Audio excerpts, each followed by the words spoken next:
Man, you've got a really cool project going on right now with the Wonderlands. You're releasing four EPs: Sunlight, Shadows, Darkness, and Dawn. That's a really cool thing to do, and I know you work 24 producers, 24 songs. How did something this complex come about? um, Ironically, it was an attempt to kind of, I guess, try and make it easier to make music while I was touring. Um, I had all these songs and was kind of planning for a friend of mine, and he said, "Man, these songs need to get out there." Um, and I was kind of lamenting the fact that I won't be home and to be able to record anything like this for a long time. Mhm. And so that's when the idea came about. What if we had a bunch of our friends and musical heroes lend their musical input and had them co-produce these songs um, to put their stamp on everything. So that's the way this whole thing happened, was how to make a record while you're touring. Hmm. You give the songs to the people you love and trust all over the world, and they send them back, and you go from there. So yeah, it's been an amazing, wild journey, that's for sure. Awesome. Was it an original plan to do four EPs, or was it one collection of songs that really certain chunks of these songs had different themes, and then you wanted to split them up into different EPs, or was that the original plan? Well, we just there's songs are always there for me. I Mhm. That's never the problem. The problem is trying to find an outlet to put the songs, a project to put the songs on.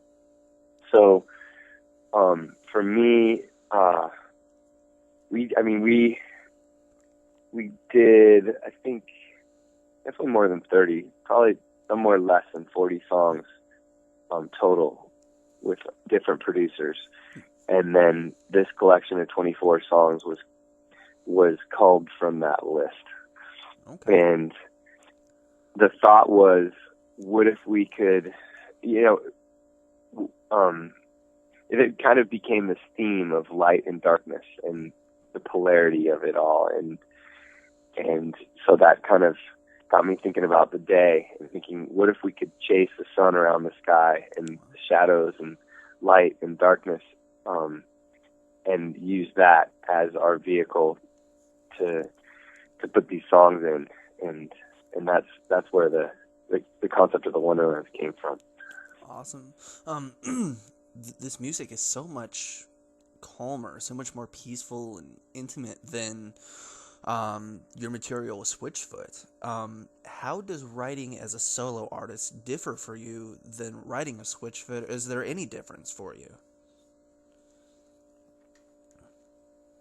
Yeah, I'm really fortunate to be able to have a couple different outlets to put songs on. As a songwriter, to be able to, with Fiction Family and Switchfoot and then the solo project, it feels like I can uh, I can scratch all the musical itches that I want, Awesome. And with the solo thing, it's a gift, with the solo project, these for me feel like they were born in these experiences. I call them the after shows, where after we go off stage, I'll go off in a parking lot or a bar or a coffee shop down the street and, keep playing songs. And so, whether it's a Bob Dylan cover, the Beach Boys, or new songs that you just wrote earlier in the day, that kind of was where the solo project was born. Okay. Was in that spontaneous experience, and so I kind of wanted to embrace that on this project, and a lot of the songs that I played for the very first time in these after shows were, you know, included in this collection. Okay. Two songs that really stand out to me on Sunlight would be Caroline and then Patron Saint of Rock and Roll. Were either of those songs inspired from personal experience, or were those just, you know, you're sitting, you're playing, and that's just what came out? Yeah, no, they're both, I mean, all this stuff is really personal. That's kind of the only way I know how to do it. I wish I were able to somehow distill other people's experiences, but I've never figured that one out. So yeah, Caroline is about a friend of mine, and then, you know, the patron saint of rock and roll is kind of wrestling with faith and redemption against the backdrop of kind of the postmodern churchianity that exists in the Western world. Okay. And then Coffin and then Fake Your Own Death are another two that really stand out to me. They're a little bit darker than stuff on Sunlight, however, they're on Shadows. So just from that album title, you expect a little bit darker content. I would assume Darkness is going to be even darker than Shadows was. What can we expect from the two upcoming EPs? I assume they're going to be just as intimate as the first two, but what's coming up? Yeah, so we've got Taylor York from Paramore did a track for me. Nice. Trying to think of specific. Jeff Coffin's featured a lot on the new stuff from Dave Matthews Band, and of course Bela Fleck. He's his saxophone player. I think who else? There's my friend Sarah Watkins from Nickel Creek. She sings a bunch. Nice. In the new EPs, and let's see, Kaneen from Lone Bellow sings on a track, and Cubby Fink from Foster the People. Wow. Produced a track. Yeah, it's so Darkness is for me almost I think maybe not as frightening as Shadows. Shadows many times for me can be a lot more frightening than Darkness itself. Once Darkness arrives, you come to terms with the fact that you can't see, and maybe you start to use other senses, and there's no shadows on the wall, so there's nothing to be afraid of. You know, it's just you and your mind. And so that's for me where a lot of that comes from. And then Dawn arrives, and it feels like a rebirth, and you know, the whole project begins with a song about death and ends with a song about death, because I feel like that's the context of our lives, and the moment we're aware of the terminal state that we exist here on this planet, maybe that awareness will allow us to seize the moment and treat other human souls with a dignity that's necessary. Oh wow, man! I can't wait to hear that stuff. That's gonna be amazing to hear. You are doing a 24-hour event the day that Dawn releases, I believe. It's a 24-hour. I've read that it's going to be a 24-hour concert, and then I've read that it's going to be 25 concerts in 24 hours. What exactly do you have in plan and in store for that big of a thing, and how is that going to work? That's a great question. I really don't know yet, but it looks like we're going to be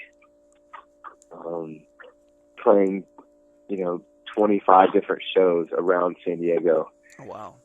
And I've going to be enlisting some of my friends and, again, some of my musical heroes to help me sing these songs. And I just kind of want to embrace the extremity of chaos and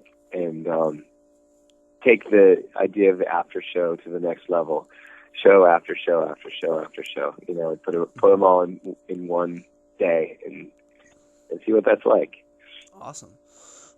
Your faith has always played a big role in your songwriting and in the lyrics. But especially with Switchfoot, you're very good at having your faith play a big role in the music, but not forcing that on anybody and making it so that anybody can relate to the lyrics. As you get further and further into your career, does that get easier to do, or has it always been something that's been easy to do? I think everyone has their own belief system. Mm-hmm. Whether you're agnostic, atheist, Buddhist, Christian, whatever.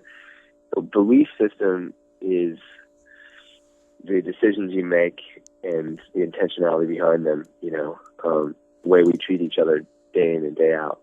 And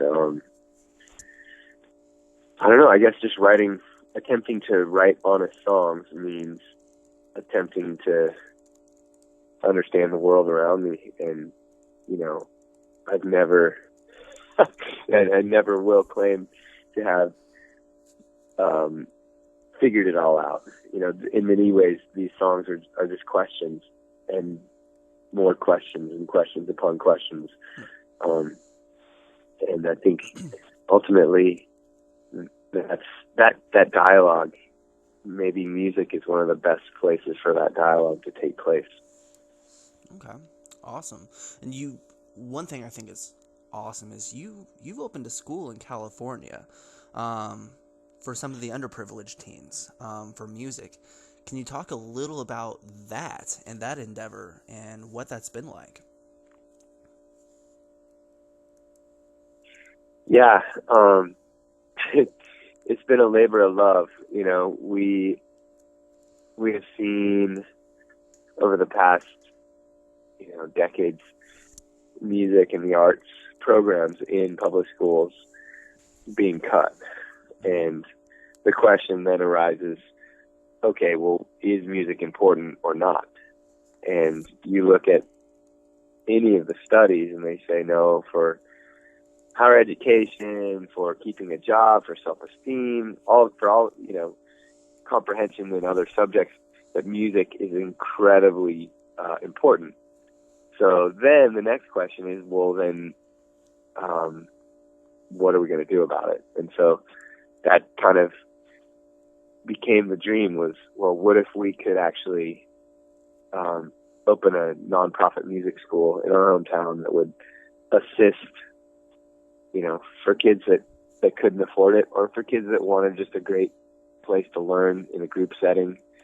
And what if we could be that for the next generation? So that's where that dream came from. Awesome. So I know you've got the solos, the 4 EPs. 2 of them have released already. 2 of them are coming up for release, one next month and another in October. Then you're hitting the road with Need to Breathe with Switchfoot, which is going to be an amazing tour. You guys hitting Indy in a couple weeks. What's the rest of the year looking like for you? Just lots of touring, I assume. Lots of promotion for the EPs. Yeah, so we're on tour with Need to Breathe right now. It's been an amazing tour. We love those guys, and Drew Holcomb. He's a Drew Holcomb and the Neighbor. That's been amazing. Also, our friends in Quality House. So it's been just a bunch of good people. Yeah. It's rare that you have a tour where not only everyone on stage, but all the crew, every single person involved has been just amazing. So it's been a great tour. And then after that, I'm going to go out with a couple of my friends and do some more the solo days. Awesome. So I think it's Texas and Nashville and a couple of shows, California, New Mexico, Arizona, I think North Dakota. I don't know. Man. I'm not sure all, but they're up on my website.